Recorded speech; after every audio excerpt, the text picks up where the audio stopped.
Bueno, vamos a ver cómo están distribuidos los electrones de un átomo entre sus niveles energéticos. Ok, la clase pasada habíamos visto que en el núcleo habían protones y neutrones y que eran unas partículas muy pesadas, ¿no? En comparación con el electrón. Y que el electrón estaba alrededor del núcleo dando giros, ¿no? Pero lo que no les había dicho es que el electrón no nada más está dando giros alrededor de este núcleo, sino que hay subniveles, ¿ok? O sea, tienen como un arreglo en el espacio en los electrones. Y aparte, los electrones son muy importantes en los átomos porque los electrones son los que forman o rompen enlaces, ¿ok? Entonces los átomos para formar enlace usan electrones, no van a usar neutrones, no van a usar protones, electrones. Y ahorita vamos a ver por qué, porque al final de cuentas los neutrones y los protones van a quedar como protegidos por esta capa, esta nube de electrones que está alrededor, y ellos es muy difícil que salgan de ahí, ¿no? Entonces, bueno, ¿cómo se forman los enlaces? Con electrones. Y bueno, vamos a ver cómo están distribuidos estos electrones de un átomo entre estos niveles energéticos, ¿no? Y bueno, vamos a hablar de estos niveles de energía. Dice que los niveles energéticos en un átomo se pueden visualizar como un hotel en el cual las mejores habitaciones dobles están en el primer piso. Yo sé que los hoteles generalmente las mejores habitaciones son las suites que están hasta arriba, pero vamos a tomar este ejemplo, ¿no? Aquí las mejores suites están en la planta de abajo. Entonces va a haber una distribución de electrones por niveles de energía. Por ejemplo, el primer piso del hotel, vamos a decir que es el primer nivel, el segundo piso es el segundo nivel y así sucesivamente hasta n niveles, ¿no? De energía. Entonces, lo que van a tratar de hacer los electrones es quedarse en el primer nivel de energía y pues ya después los demás, ¿no? Es como si fueran haciendo como si fuera una cebolla y fueran varias capas. Ok, entonces los electrones, como los inquilinos, van a tratar de ocupar primero estas mejores habitaciones, ¿no? Que están en los pisos 1. Cuando se llene el piso 1, pues los demás inquilinos comenzarán a ocupar el segundo y así sucesivamente. Hasta que esto no esté lleno, hasta que el primer nivel no esté lleno, no van a ocupar el segundo nivel. ¿Ok? Entonces vamos por niveles. Bueno, y algunos niveles de energía que rodean a un átomo son, fíjense, aquí tal vez esta imagen no se vea tan bien, pero aquí pueden ver como un círculo que está diciendo que es el núcleo donde vamos a encontrar protones y neutrones, ¿ok? Aquí no va a haber más que esto, y aquí, vean, es otro círculo. Este es el primer orbital o el primer nivel energético donde van a estar los electrones dando vueltas, ¿ok? Y vamos a ver también en esos niveles energéticos cuántos electrones pueden haber y cómo van a estar girando, ¿ok? Pues ahorita vamos viendo que hay un nivel, luego va a haber otro nivel y otro nivel y así n orbitales, ¿no? Y bueno, repasemos algunos conceptos y principios necesarios para representar la configuración electrónica de estos átomos. Bueno, lo que les comentaba anteriormente, lo que hemos visto hasta ahorita, neutrón, protón y electrón, son partículas que se les llaman subatómicas, ¿ok? O sea, son más pequeñas que el átomo, por eso es subatómicas. Y cuando trabajamos con la configuración electrónica de un elemento, la partícula principal va a ser el electrón, como les comentaba, ¿ok? Esto es lo que vamos a utilizar ahorita, los electrones. Y bueno, vamos a ver la definición de configuración electrónica. Nos dice que es la distribución de electrones a través de los orbitales de un átomo, es decir, cómo van a estar los electrones distribuidos en estos orbitales moleculares, ¿no? Eso es la definición de configuración electrónica. Y bueno, hay niveles y hay subniveles todavía. Los niveles de energía tienen ciertos subniveles, ¿ok? Entonces, por ejemplo, en un nivel puede haber un orbital S, que es un subnivel, puede haber un orbital P, ok, puede haber otro subnivel que es el P, puede haber otro subnivel que es el D y puede haber otro subnivel que es el F, ¿no? El primer nivel de energía va a constar de un solo nivel, que ese lo vimos la clase pasada, que era el 1S, ¿ok? El segundo nivel subniveles, 2S y 2P. Y el tercer nivel va a poseer 3 subniveles, el 3S, el 3P y así sucesivamente, ¿no? Conforme sea mayor el número atómico, va a tener más de estos niveles y subniveles de energía, porque pues va a tener más electrones, ¿no?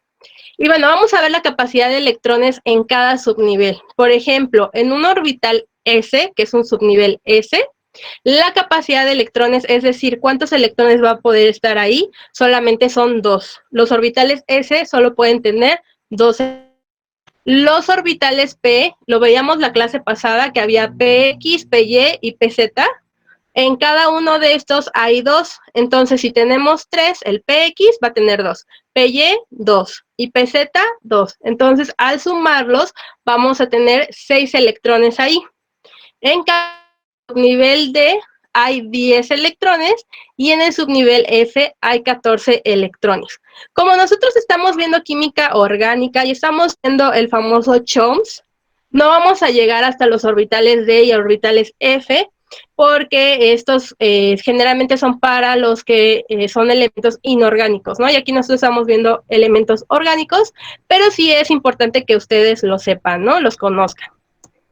Y bueno, vamos a ver el diagrama de relación entre los niveles, los subniveles y los orbitales. Ok, hay un nivel de energía, por ejemplo, el 1, el subnivel va a ser S y los orbitales nada más va a ser 1, que en ese orbital van a caber 2 electrones, ¿ok? Luego va a haber otro nivel de energía que va a ser el 2, que sería como la segunda capa del núcleo, y en este caso va a haber 2, el S y el P, ¿ok? Ese sería el 2S y el 2P. Y en cada uno, en el S, como ya les había comentado, va a haber un orbital.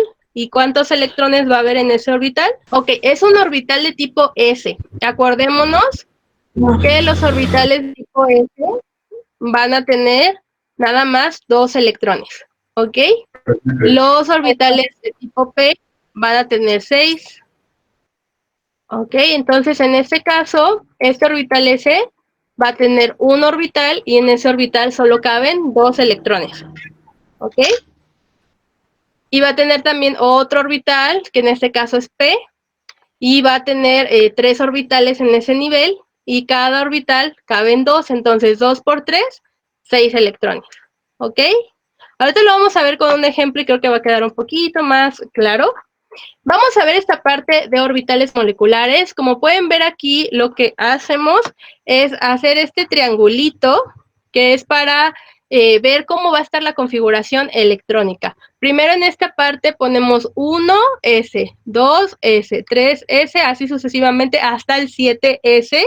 Y de este lado ponemos 2P, 3P, 4P, 5P, 6P, hasta el 7P. ¿Por qué lo hacemos así? Porque no existe un orbital que sea 1P, porque ya vimos que en el energético 1 solo hay un orbital, que es el S, ¿ok?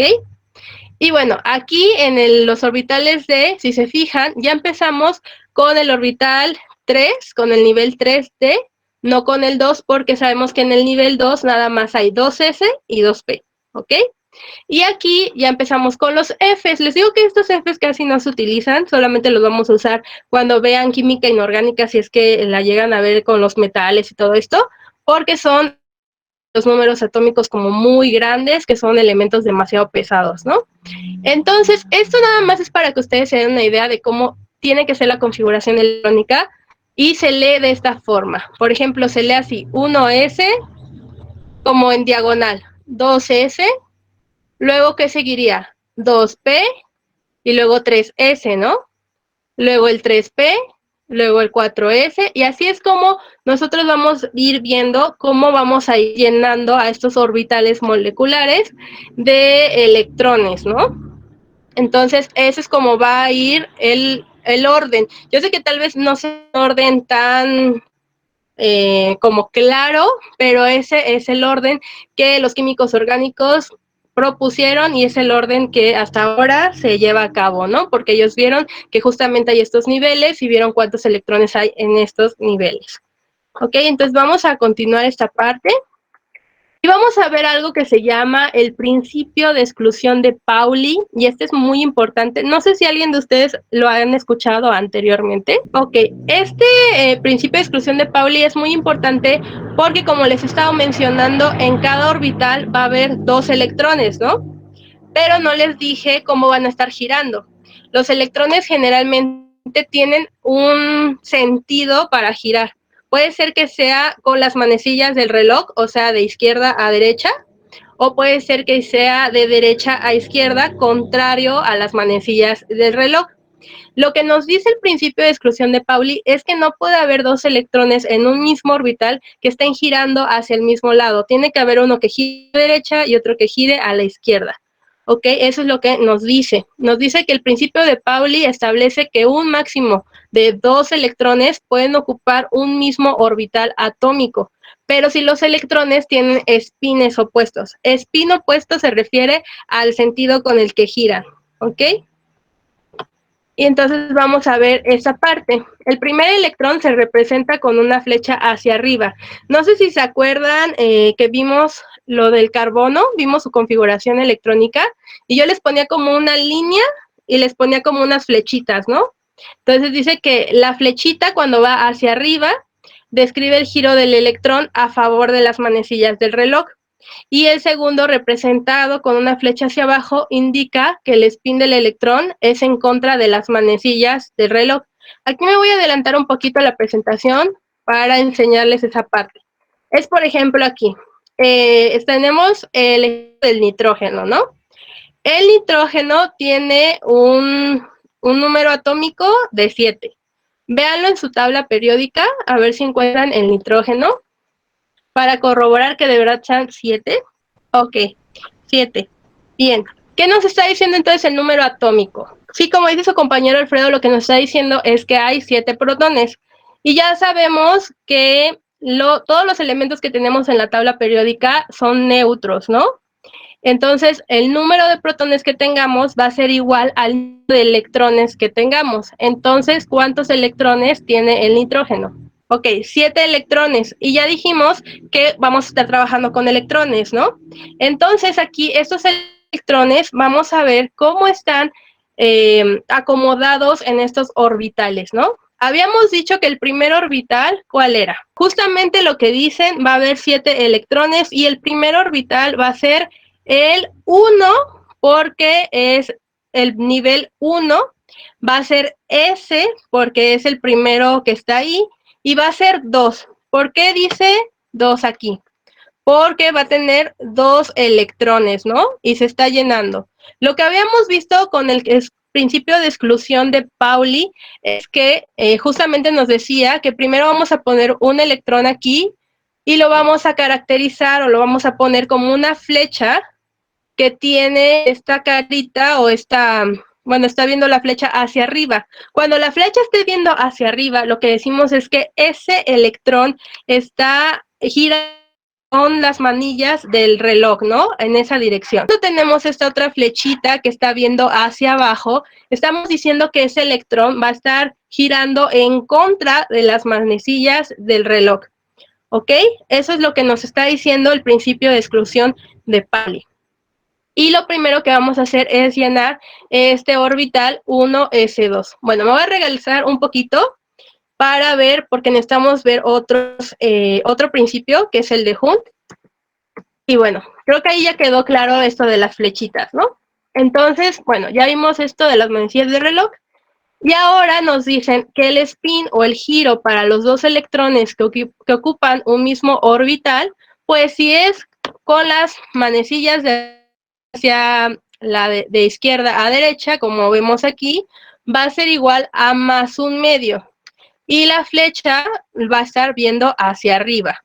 Si es contrario a las manecillas de reloj, va a valer -1/2 y va a estar viendo hacia abajo la flechita, ¿ok? Esto es importante para que ustedes sepan, ¿no? ¿Por qué una flechita va hacia arriba y otra flechita va hacia abajo? ¿Por qué no pongo las 2 flechitas viendo hacia arriba o algo así, ¿no? Es como una forma de decirnos que uno está girando a la derecha y el otro está girando a la izquierda, ¿ok?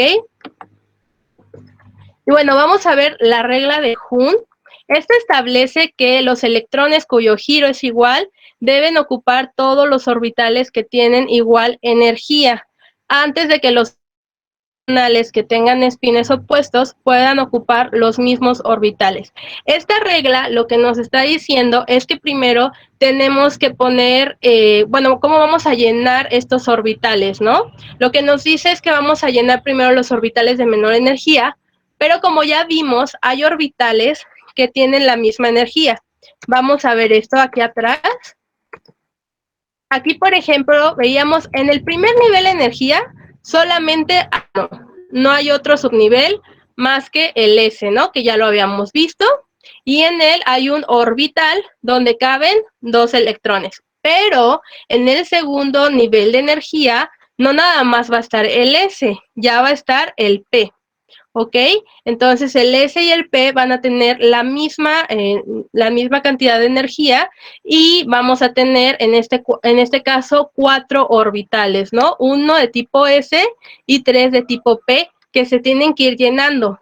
Y nosotros podríamos decir, ¿cómo vamos a llenar estos orbitales, no? Puede ser que llene primero el S o el S y el P o cómo le hago, ¿no? Para llenarlo. Entonces, ese principio de Hund nos está diciendo cómo lo tenemos que llenar. Y aquí, por ejemplo, este ejemplo del nitrógeno. Lo que nos dice es que tenemos que llenar primero el orbital más pequeño que tenemos, ¿no? En este caso es el 1s2. Y como ustedes pueden ver, este orbital está lleno porque tiene 2 electrones, ¿no? Entonces, este es el que se llena primero porque es el de menor energía. Pero ahora tenemos el 2s2 y el 2p3. ¿Cuál llenamos primero? ¿Llenamos primero llenamos primero o cómo le hacemos? Como ya sabemos, estos son de la misma energía. Entonces, lo que nos dice el principio de Hund es que, en teoría, yo tendría que poner primero una flecha hacia arriba aquí, todavía no, una flecha hacia arriba acá, otra flecha hacia arriba acá y otra flecha hacia arriba acá. Si yo hago eso, voy a tener 2 electrones aquí, un electrón aquí, un electrón aquí, un electrón aquí y un electrón aquí. ¿Cuántos tendría? Tendría 6 electrones, ¿no?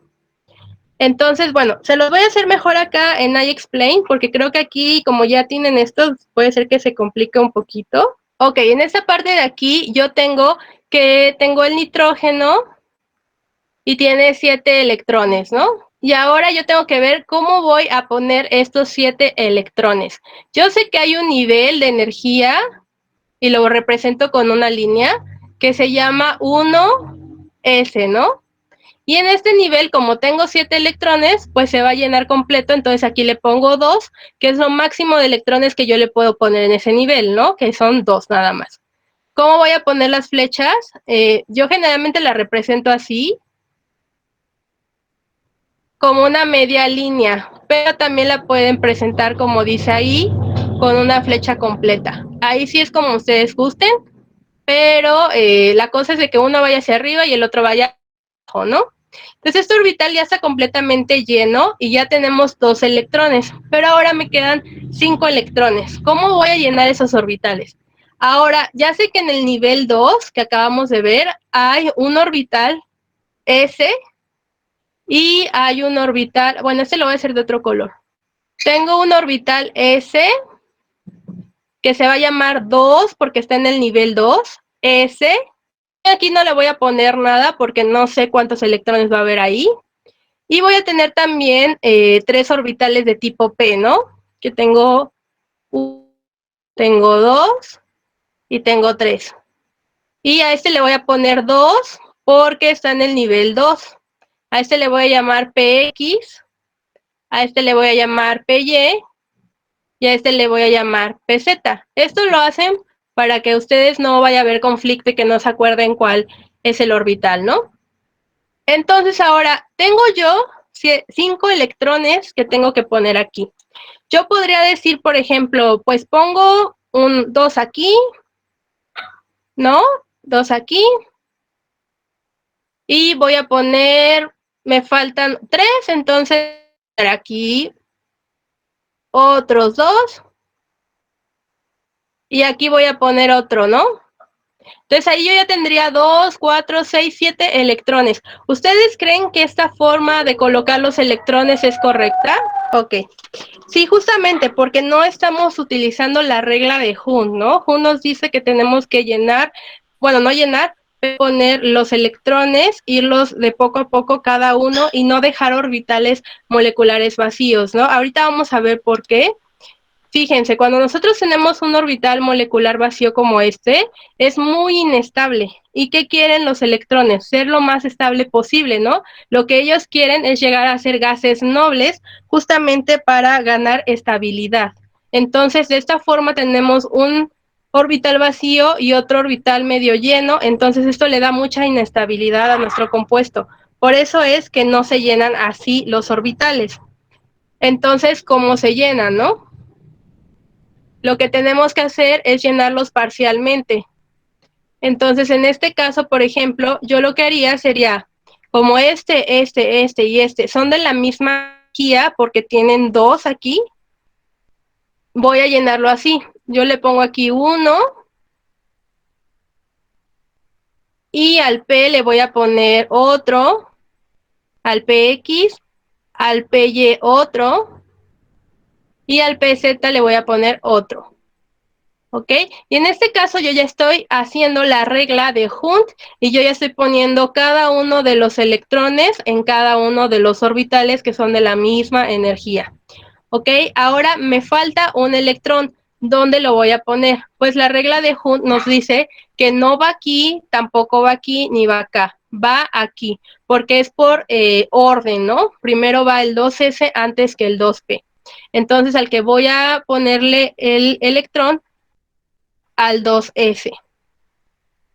Si nosotros tuviéramos otro electrón, que por ejemplo fueran 8 electrones, que creo que es el oxígeno, ¿cómo creen, a dónde creen que iría el electrón? ¿En el PZ, en el PY o en el PX? En el 2px. En el PX. En el 2px. Ok, en el 2px, ok, porque vamos en orden, ¿no? Ajá, porque se sigue el orden.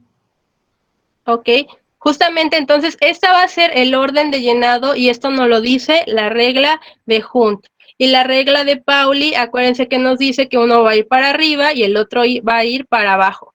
Siempre se escribe primero el que va hacia arriba y luego el que va hacia abajo, ¿ok? Esas es como las reglas generales que hay para la configuración electrónica. Ok, creo que quedó bastante claro esta parte.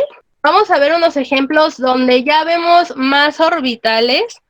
Y vamos a ver, por ejemplo, el ejemplo de aluminio.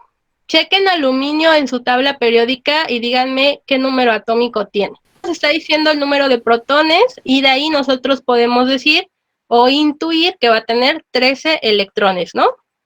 Entonces, el número atómico nos dice el número de protones, pero nosotros de ahí intuimos que va a haber el mismo número de protones que de electrones y tiene 13.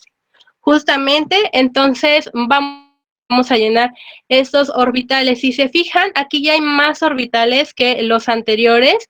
Ya tenemos el 1s, tenemos, habíamos visto, el 2s, aquí ya tiene 2 porque se llenó completamente, y aquí tiene 6 porque se llenó con 6 electrones. Si aquí hubiera nada más 4, sería 2p4, si hubiera 3, sería 2p2. Por ejemplo, en este caso yo ya no se los puse, pero se los debí de haber puesto. En este caso, 2s ya sería 2s2. ¿Por qué? Porque tengo 2 electrones, ¿ok? Y en este caso, aquí es 2p, 2py y 2pz. Si nosotros lo utilizamos así como está aquí, que dice, aquí diría 2p1, 2, 3, 2p3, ¿no? Que sería ese orbital que está ahí. Entonces, para escribir la configuración electrónica tendríamos que poner 2p3 porque hay 3 electrones. Si hubiera 4 sería 2p4 y como en este caso lleno, está como 2p6, ¿no? Bueno, y en esa parte de aquí es 3 porque ya está en el nivel 3. Vamos a ver esta parte del nivel 3. ¿Se acuerdan que va primero así? Y dice que en el nivel de energía 3 va a estar el S, va a estar el P y va a estar también el D, ¿no? Pero en este caso creo que no llegan, sí llegan hasta el D, creo. Ok, en este caso en el aluminio llegan hasta el 3S y el 3P, ¿no? Y en este caso es justamente lo mismo que aquí, nada más que aquí dice 3S y aquí dice 3P en lugar de... Porque ya van a estar en el nivel 3, ¿no? Ya el nivel 1 ya se llenó, el nivel 2 ya se llenó y ahora vamos a ir al nivel 3. Ser exactamente lo mismo, como pueden ver, primero llenaron el 3S2. ¿Por qué ustedes creen que llenaron primero el 3S2? ¿Y por qué no hicieron así como la regla de Hund, que pusieron uno aquí y uno acá? Ok, entonces vamos a ver los orbitales, cómo se llenan. Que veíamos aquí. Fíjense, el primer orbital que se llena es el 1s2, el segundo orbital el 2s2, el tercer orbital es el 2p, que ya vimos que ya los habíamos llenado, ¿no? Y ahora se llena, primero se tiene que llenar el 3s2 antes de poderse llenar el 3p. ¿Ok? Ya vieron que el 3p está en esta otra línea. Entonces, se va a llenar primero el nivel 1S, luego el nivel 2S, luego el 2P, luego el 3S, y antes de poderse llenar el 3P, se tiene que llenar el orbital 3S, ¿ok? Es por eso que primero en esta parte llenaron el orbital 3S antes de llenar el orbital 3P. En esta parte de aquí, ¿ya vieron? Primero llenaron el orbital 3s2 y luego empezaron a llenar, como la regla de Hund, hacia arriba el orbital 3p. ¿Ok? Y algo que también quiero que chequen en esta parte, el argón, véanlo en su tabla periódica, ¿en qué parte está el argón? ¿En qué columna? Que el argón es un gas noble, por lo tanto va a estar completamente lleno, ¿no? Todos sus orbitales van a estar completamente llenos, que es lo que quiere hacer el aluminio en este caso, llegar a la configuración electrónica de argón, es decir, llenar estos orbitales que tiene vacíos, ¿no? Por eso es que el aluminio forma enlaces para tratar de tener estos electrones y llenar su capa de valencia. La capa de valencia es la última capa que tiene el elemento y es lo que quiere hacer, ¿no? Llenar con los electrones haciendo enlaces. Por eso es que los elementos forman enlaces, porque quieren cumplir con la última capa de valencia. A esto se le llama la regla del octeto. ¿Por qué del octeto? Porque fíjense, su última capa de valencia es 3s2 y 3p1. Si ustedes cuentan los electrones que hay aquí, son 2, aquí habría 2, otros 2 y otros 2. Al final de cuentas son 8. No sé si hayan escuchado acerca de esta regla del octeto. Ok, justamente la regla del octeto... Tiene que cumplir sus 8 electrones. Bueno, justamente tienen que ser lo que dicen sus compañeras, tienen que cumplir esta regla del octeto, que tienen que llenar su último orbital de electrones con 8 electrones. Pero estos 8 electrones solamente es cuando son elementos que son pequeños. Cuando ya nos vamos a elementos más grandes, vamos a ver que ese octeto crece mucho más, ¿no? Pero al menos en el aluminio, sí, lo que él quiere es cumplir regla o llenar estos orbitales que le faltan para quedarse con esta configuración de argón. Les digo, lo que ellos quieren es volverse más estables y, por ejemplo, estos dos orbitales que están vacíos hacen que este elemento no sea tan estable como el argón, ¿no? El argón, si se fijan, tienen todos sus orbitales completamente llenos y eso hace que sean gases nobles, es decir, que ya no forman más enlaces con otras partículas porque ellos ya tienen completada sus 8 electrones en su última capa de valencia, ¿ok? Entonces esa es la regla del octeto. Ok, entonces ya vimos aluminio, vimos argón, y aquí nos dice un poquito el orden para llenar los orbitales según la regla diagonal, que es la que veíamos, pero aquí a ustedes ya se los dan así como, ya nada más escrito, ¿no?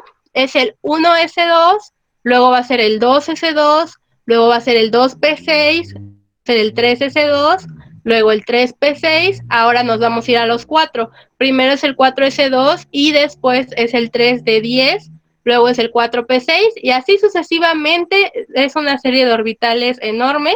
Entonces, si quieren, tómenle foto a esto para que ustedes sepan cómo es el llenado de estos orbitales, ya lo tengan más a la mano. Y bueno, el ejercicio que les voy a poner es el siguiente. Ok, dice que practiquemos lo aprendido y dice que si siguen la regla diagonal, es decir, la de configuración que les daba como el esquema, no hay por qué exaltarse, no se sientan inquietos, nada más sigan la reglita diagonal, ¿no? Entonces vamos a hacer esta parte de los ejercicios, y en este caso ya nos están dando la configuración electrónica del elemento, pero nosotros tenemos que decir esa configuración electrónica a qué elemento le queda, ¿no? ¿Qué elemento es esa configuración electrónica? Nuevamente, si este video ha sido de su agrado, no olvide suscribirse, darle like, comentar y nos vemos en la siguiente entrega. Hasta pronto.